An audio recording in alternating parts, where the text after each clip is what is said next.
दादू दयाल जी की बात कर रहे हैं। सबसे पहले अपन लगातार दोस्तों कंटिन्यू बने रहे, इंपॉर्टेंट चैप्टर है लगातार। जसनाथ जी, जाम्बू जी और दादू दयाल जी सबसे ज्यादा क्वेश्चन पूछे जाते हैं।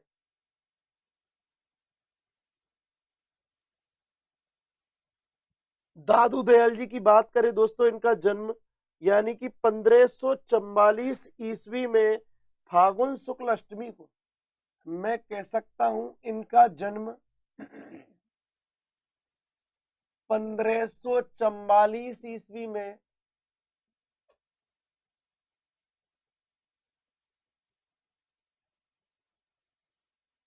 फागुन शुक्ल अष्टमी को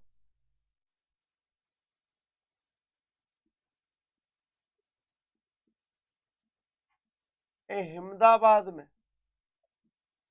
कहां पर दोस्तों? अहमदाबाद में।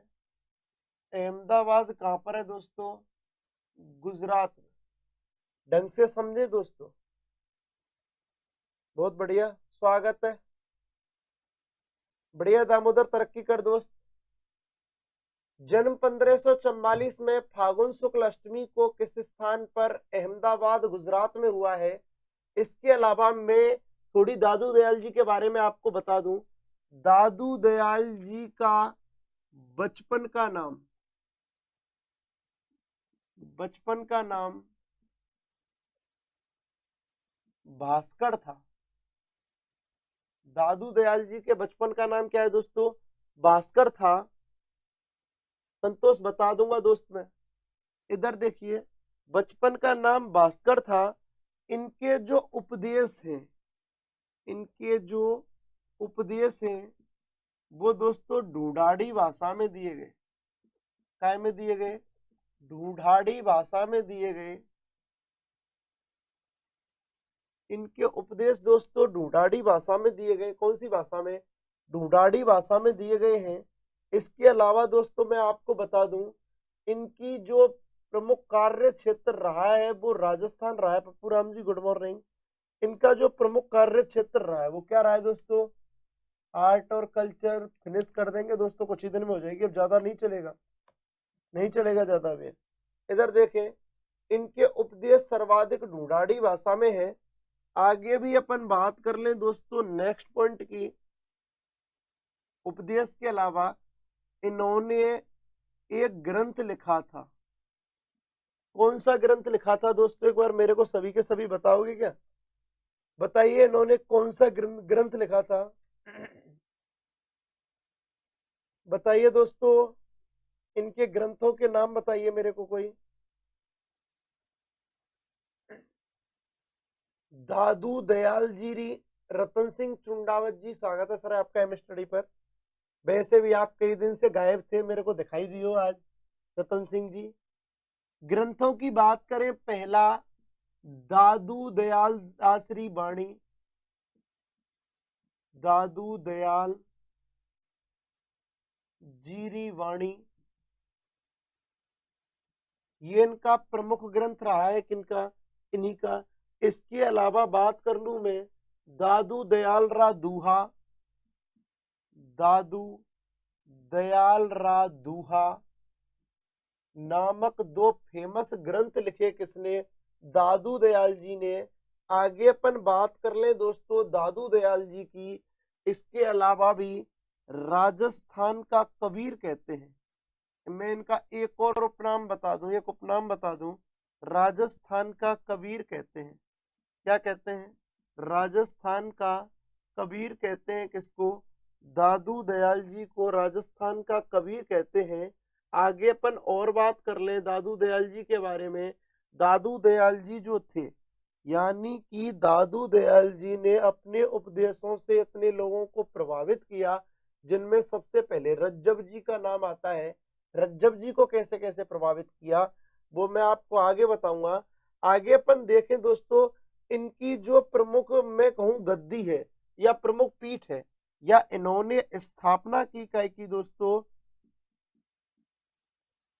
दादू पंथ की। काय की?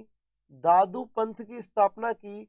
दादू पंथ या दादू पंथी लोग वे हैं जो दादू दयाल जी के उपदेशों का अनुग्रहण करते हैं, दादू दयाल जी के वाक्यों पर चलते हैं, दादू दयाल जी के, मैं कह रहा हूं कि काय पर चलते हैं दोस्तों, उपदेशों पर चलते हैं। ये भाषा दोस्तों ढूंढाड़ी भाषा में हो गए, सौरभ चौधरी जी ढूंढाड़ी भाषा हो गई है सर, आप देख लें एक बार। तो दादू दयाल जी का जन्म 1544 ईस्वी में फागुन शुक्ल अष्टमी को हुआ है। इसके अलावा इनका स्थान कहाँ पर हुआ है, अहमदाबाद गुजरात में हुआ है। बचपन का नाम है भास्कर, बचपन का नाम क्या है दोस्तों, भास्कर है। इनके उपदेश ढूंढाड़ी भाषा में है, कौन सी भाषा में है, ढूंढाड़ी भाषा में है। आगे अपन बात कर ले दोस्तों और भी आगे।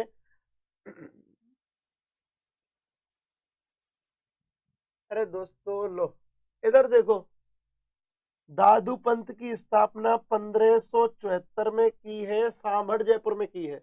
अब तो खुश हो, सामड़ जयपुर में की है। इनको बेशक याद मत करो, नॉट इंपोर्टेंट, ठीक है। 1574 में सामड़ जयपुर में की है, कोई इंपोर्टेंट नहीं है, मत करो यार। होगा तो होता तो मैं अपने आप लिखा देता। इधर देखो, अहमदाबाद गुजरात में हुआ। बचपन का नाम भास्कर था, बचपन का नाम क्या है, भास्कर। उपदेश दिए ढूंढाड़ी भाषा में। दो फेमस ग्रंथ है और भी है, पर ज्यादा मत जाओ। दादू दयाल जी री वाणी, दादू दयाल रा दूहा। उपनाम है राजस्थान का कबीर, एकमात्र संत जो कभी भी थे, एकमात्र संत जो कभी भी थे। स्थापना दादू पंथ की, मुख्यतः इनको ही कहते हैं, कवि कहते हैं इनको, है ना। तो वैसे ग्रंथ तो बहुत सारों ने लिखे हैं। इधर देखिए, आर के मंडा जी कराऊंगा, एक मिनट, एक बार आप स्क्रीनशॉट ले लें, फिर थोड़ा सा अपन आगे बढ़ेंगे।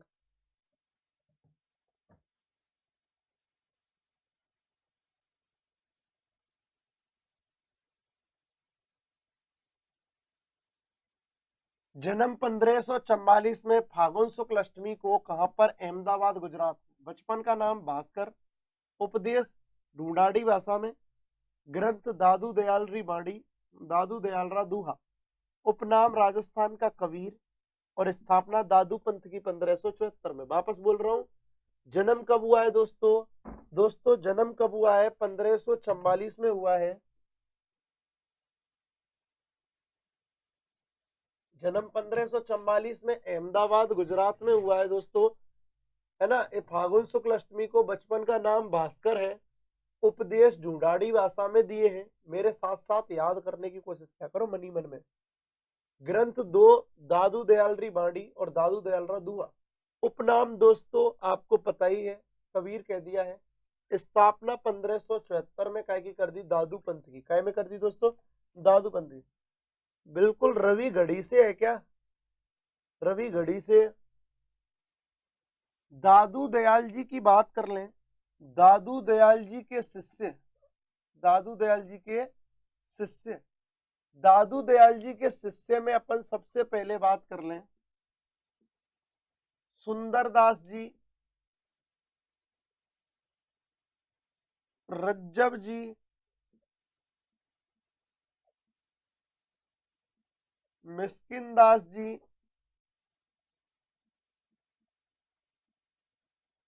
सुंदरदास जी, रज्जब जी, मिस्किन दास जी और गरीबदास जी, ये चार प्रमुख शिष्य थे।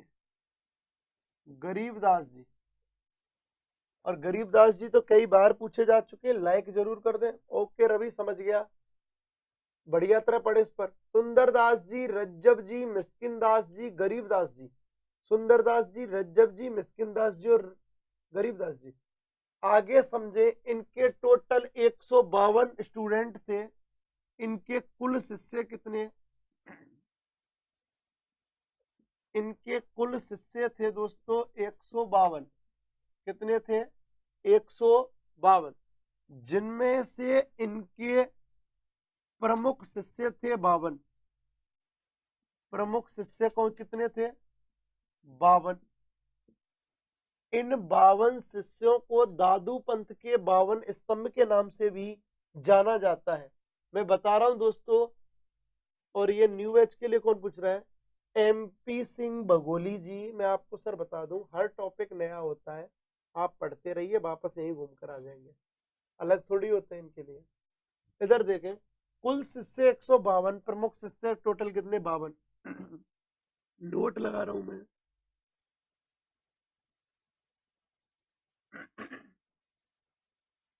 इनके 52 शिष्यों को, इनके 52 शिष्यों को दादू पंथ के 52 स्तंभी कहते हैं, 52 स्तंभी कहते हैं, दादू पंथ के 52 स्तंभी कहते हैं। याद रखना दोस्तों, इनके इन 52 शिष्यों को दादू पंथ के 52 स्तंभी कहते हैं। आगे और भी अपन बात कर लें। देखो इनके शिष्य 4 हो गए, सुंदरदास जी, रज्जब जी, मिस्किन दास जी, गरीबदास जी। कुल शिष्य 152, प्रमुख शिष्य 52। 52 शिष्यों की दोस्तों, 52 शिष्यों की बात कर लूं, इन 52 शिष्यों को हेमराज सेजू जी प्रणाम, इन 52 शिष्यों को 52 स्तंभ के नाम से भी जाना जाता है। लाइक जरूर कर दे सभी के सभी। आगे अपन बात कर ले दोस्तों, आगे कुछ और देख लें दादू दयाल जी के बारे में।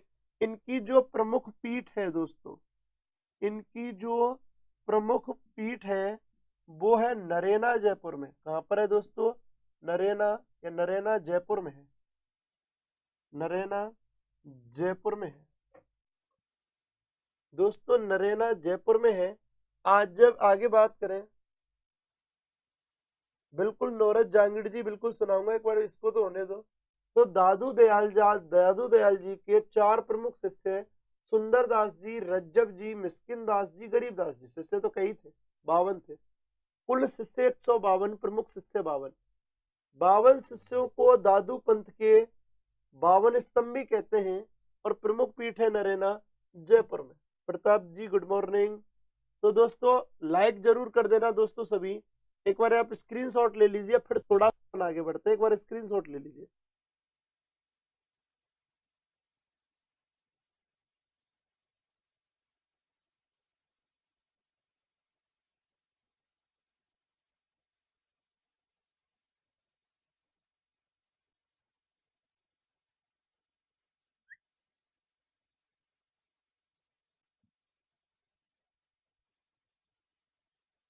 देखें दोस्तों, इनके प्रमुख शिष्य, प्रमुख शिष्यों में पहला बताइए सुंदरदास जी, रज्जब जी, गरीबदास जी और मिस्किन दास जी। कुल शिष्य 152, प्रमुख शिष्य 52। इनके 52 शिष्यों को दादू पंथ के 52 स्तंभ कहते हैं। प्रमुख पीठ है नरेना जयपुर में। मैं बताऊं, निर्गुण भक्ति, ये ईश्वर की कैसी भक्ति करते हैं? निर्गुण भक्ति। कैसी भक्ति? निर्गुण भक्ति। निर्गुण भक्ति क्या होती है दोस्तों? ईश्वर में तो आस्था रखते हैं लेकिन मूर्ति पूजा नहीं करते। सौरभ चौधरी स्वागत है सर आपका एम स्टडी पर। इधर देखें, भक्ति निर्गुण भक्ति करते हैं अर्थात ईश्वर निरंकार है, ईश्वर का कोई रूप नहीं है, ईश्वर ईश्वर है, बस ये ईश्वर में आस्था पूरी है लेकिन ईश्वर का कोई रूप नहीं है। आगे अपन बात करें भक्ति के अलावा भी, मैं आगे कह रहा हूं दोस्तों, इनके मंदिरों को क्या कहते हैं? इनके मंदिरों को कहते हैं दादू द्वारा। क्या कहते हैं दोस्तों? दादू द्वारा कहते हैं मंदिरों को। और दादू द्वारा के अलावा मैं आपको बता देना चाहता हूं, भक्ति निर्गुण भक्ति कहते हैं, मंदिरों को दादू द्वारा कहते हैं। रेनू मीणा जी स्वागत है आपका एम स्टडी पर मैम, बहुत बढ़िया बात है। दादू दयाल जी थोड़ा लेट आए हो, दादू दयाल जी काफी निकल गए हैं। भक्ति निर्गुण भक्ति कहते हैं। निर्गुण भक्ति का सीधा सिस्टम समझ लो, सगुण भक्ति में तो मूर्ति पूजा होती है, निर्गुण भक्ति में मूर्ति पूजा नहीं होती लेकिन सभी ईश्वर में आस्था रखते हैं। भक्ति निर्गुण भक्ति है, मंदिर को दादू द्वारा कहते हैं। जबकि मैं बात बता दूं आपको, इनके जो सत्संग स्थल होते हैं, इनके जो सत्संग स्थल होते हैं वो अलख दरीवा कहलाते हैं, अलख दरीवा कहलाते हैं। अरे क्या कहलाते हैं? अलख दरीवा कहलाते हैं। क्या कहलाते हैं दोस्तों? अलख दरीवा कहलाते हैं। किनके सत्संग स्थल? दादू पंथी लोगों के या दादू दयाल जी के सत्संग स्थल क्या कहलाते हैं दोस्तों? अलख दरीवा कहलाते हैं। इसके अलावा भी